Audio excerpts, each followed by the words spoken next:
Do you want to see a literal pig of a man who was raised by witches to have power, prestige, and astounding eyebrows? Then go play Ocaraina of Time. Greetings, fair viewer, I am Sir Osborne, and welcome to Characterized, a show about character design in video games. Now, if you want to design a villain for your game who is clearly evil to the core with plenty of strength to back him up, then Ganondorf from Ocaraina of Time sets a pretty good example to reference.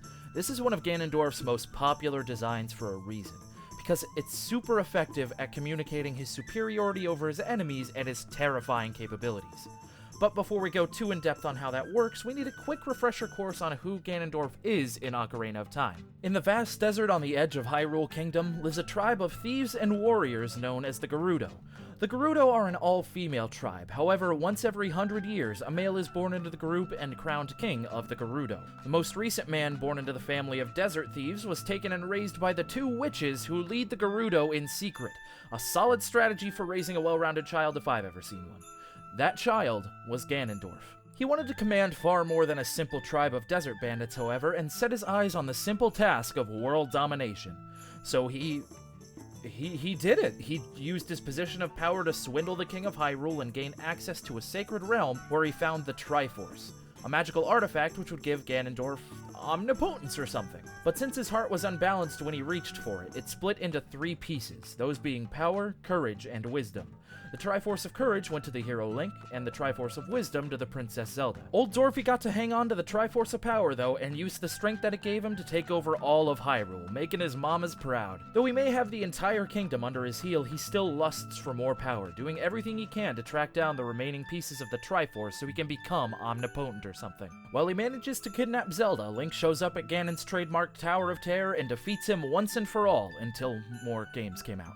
Ganondorf is not a complex character, really. He was never meant to be, at least not in this game. He's a power-hungry maniac who serves as a clear menace for you as a player to overcome. No grandiose ideas, no tortured backstory, no real justification for his actions. He's evil to the core, and there's very little to like about him as a person, and his design is a great reflection of all of this. Right off the bat, his figure shoves an imposing sense of strength and inhumanity right into your eyes. His arms, legs, and chest let you know that this man has a clearly superior physicality. I especially love the juxtaposition between his massive, sturdy-looking boots and his cold, bare hands. Those relatively big shoes make him feel grounded, planted, and show off just how stubborn he is while also giving his design more physical weight, and it does it in a way that goes well with his tank-like figure. The darker brown sections give them an almost steel-toed look that helps to sell it too. Meanwhile, his hands are completely bare, no gloves, no nothing. They are the only area below his neck that aren't covered up. This complements the feeling of raw strength that his tall, muscular figure is meant to show off. The more you look at him, the clearer it becomes that he can and will kill you with nothing but his own two hands. Speaking of those hands, that brings us to another important choice for his design,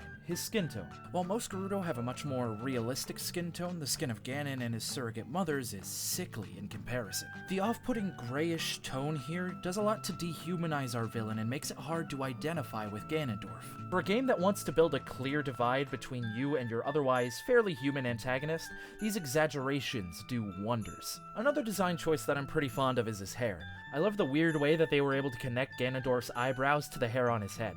Lots of body hair can be a useful tool to communicate how a character can be stereotypically masculine or mighty. But since Ganondorf doesn't have a lot of skin to display, and the skin that we do see is vital to selling his inhumanity, they really couldn't do anything too traditional, like giving him facial hair.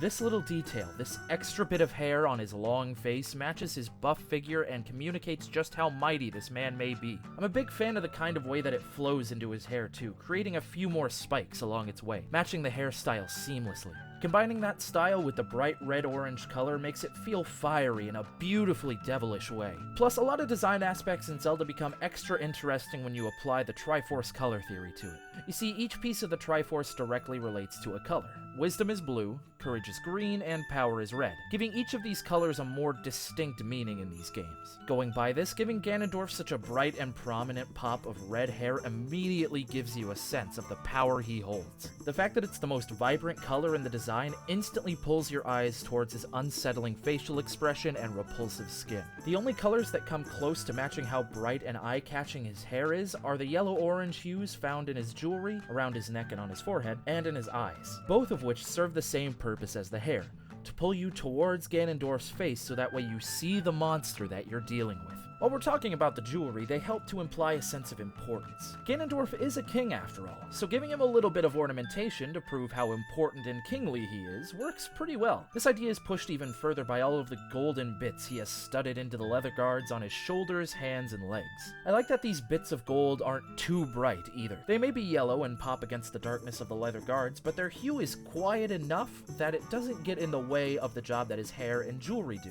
You'll also notice that these golden studs come in two forms, squares and spikes. These are great examples of the shape language used to make Ganondorf. Real quick for anybody who doesn't know, shape language is all about the connotations of shapes in design and how they influence our perception of a given work, especially character designs. Generally speaking, circles imply a sense of softness and approachability, rectangles imply stability and strength, and triangles often imply dynamicism or danger. Those golden studs are all either squares or triangles, which subtly adds even more implications of danger and strength into his design. I especially enjoy the square pieces on the back of his hands, pushing how these hands exemplify his strength even further. And the spikes on his knees really do make him feel a lot more dynamic. The dagger on his thigh is rather nice in this regard too. He may never actually use it in-game, but the fact that he has a sharp, deadly weapon on hand in a fashion that is so quiet yet so obvious is a little bit unsettling. I also like the way that it's tucked behind him just a bit. It gives him a bit more of a cunning feel, while making it reasonable to feel like he would stab you while your back is turned. Those spikes and dagger feel especially effective against the barrage of rectangular shapes covering his brown leotard and the Gerudo claws wrapped around his arms, legs, and a few smaller places on his torso. The little bit of cloth that he has on his back is especially neat looking to me. It's almost cape-like, but we'll talk more about that later. I've always been a big fan of this kind of pattern for the Gerudo. It's simply angular and structured, it feels stable and striking at the same time. I'm also fond of the colors on these claws, as they relate to Ganondorf here. First you have a faded, almost rust-like red. Again, red is a nice symbol for power, but this very soft red doesn't detract from the design's other aspects or draw your eyes to places where it doesn't need to be right off the bat, and instead cleverly adds another layer of symbolic depth through color and shape language. The same can be said for the blue portions here too. Blue is a color representing wisdom, and while Ganondorf is a maniac bent on world domination, he's certainly no fool. It takes more than raw strength to take over the world. It takes cunning, wit, and a clear mind for strategy. Ganondorf is, to a point, very wise, or at least very intelligent in a way. This blue is a really nice reflection of that, and it also adds a little variety that goes a long way to keep his design from feeling like it's one note.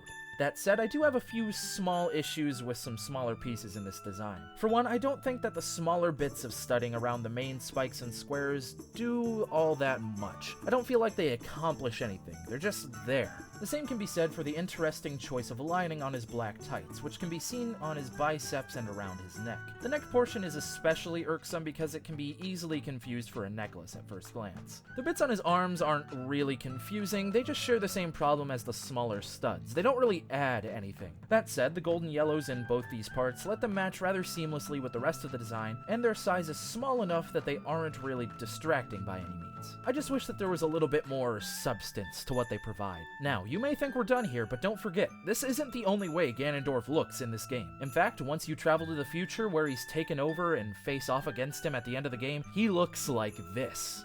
Now sporting a lavish cape to assert his dominance and importance, this is how the great Lord Dorf looks when you fight him for the first time. First off, I love this cape. It looks like he just grabbed a rug off the ground from Hyrule Castle and decided to wear it, and I think it's great. It's loud, it's tacky, it screams evil and strength, and that's perfect for who he is. He's no longer a schemer, no longer someone who needs to lurk and bide his time. Now Ganondorf is in charge of everything, and he wants you to know loud and clear the position of power that he's in. Now, remember in his earlier design and that little bit of Gerudo cloth hanging from his back? That was a wonderful little prelude to this long, flowing cape. The golden designs on it are magnificently regal and tend to come to sharp points, showing off his upgrade in position and the extra level of danger it means for you as a challenger. Oh, also, red. So much red.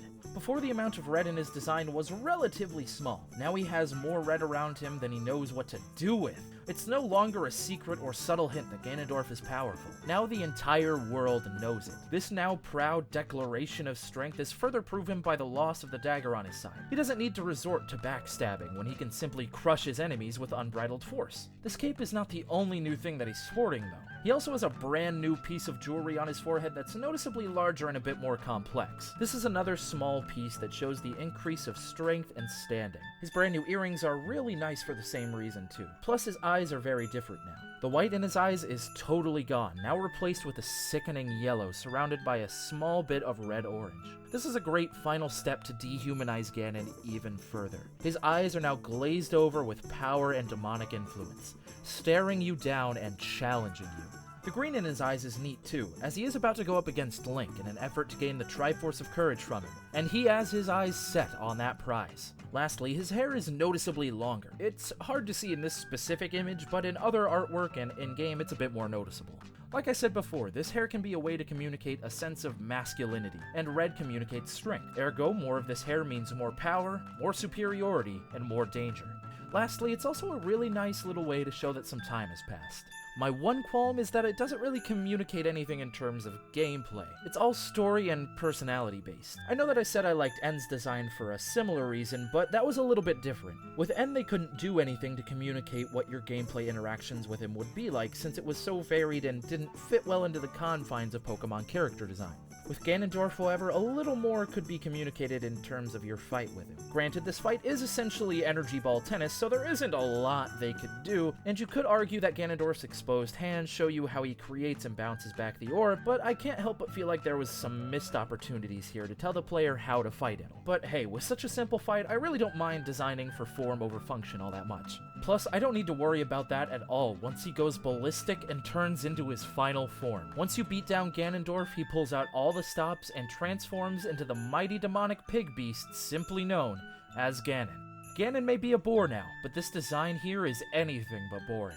This is how you can deliver a nice balance of form and function. First things first, there is no more yellow here, at least not where it used to be. The exception are the two pieces holding onto his cape, which has been torn apart in a way that has removed all the careful and sharp golden designs. Now it's just red, and that proud cape from earlier has been left in tatters. Now the only main piece of yellow in the design are his new massive horns. These horns are great. They give the top of the design two massive triangular points to communicate the heightened sense of danger, which goes well with his heavy and strong new structure. And putting all the yellow from his cape into his horns make them stand out even further, and gives off even more of a cautionary feeling. They might be a little more ivory colored in-game, but I like the yellow touch in this official artwork all the same. Speaking of in-game, they do some great stuff with the lighting in this fight. It's incredibly dark, and you only get glimpses at Ganon's details during flashes of lightning. Otherwise, there are only a few sections of him that you can see consistently and clearly through a glowing effect on his eyes, his tail, and his swords. His massive blades are not only insanely imposing and fittingly designed with horn-like hilts to make them feel even more animalistic, but the glowing effect in-game combined with their impressive size gives you a clear hitbox to watch out for as he swings at you again and again.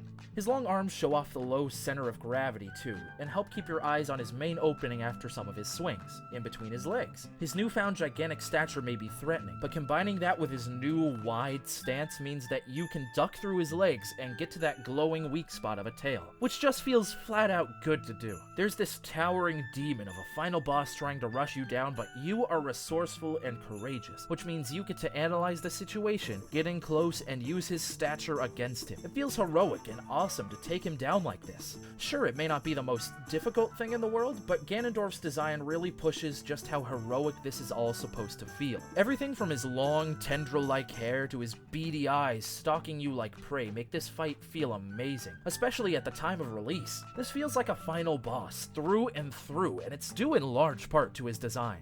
A couple other quick notes on this form that I didn't know where else to put. I find it kind of fascinating, but a little distracting that his Gerudo claws are fully intact. I think it's supposed to be a reminder of the man beneath the beast, of his origins and his upbringing, but I think that having them be torn up similar to his cape would be a neat cherry on top when it comes to showing how far gone he is. But these pieces are difficult to notice during the fight anyways, so it's really not a huge deal. Also, making him into a giant boar is a really nice way to tie together the appearances of Ganon as a mighty lumbering pig warrior from the earlier entries in the series. The now classic pig/boar aesthetic for Ganon is a really nice way to show what a glutton for power he really is, and how he's always hungry for more like a ravenous beast. I'd even say that this may just be the best Ganon design that we have, except for maybe Hyrule Warriors, but that's a video for another day, so subscribe if you don't want to miss that. Ocaraina of Time shows off a fantastic design for the series' main villain that has remained a favorite in people's hearts and memories for years and years, and it's because his design is wonderfully characterized. But that's enough from me. I want you to tell me about your favorite Ganondorf design down below. Thank you so much for watching. Stay amazing, and game with honor.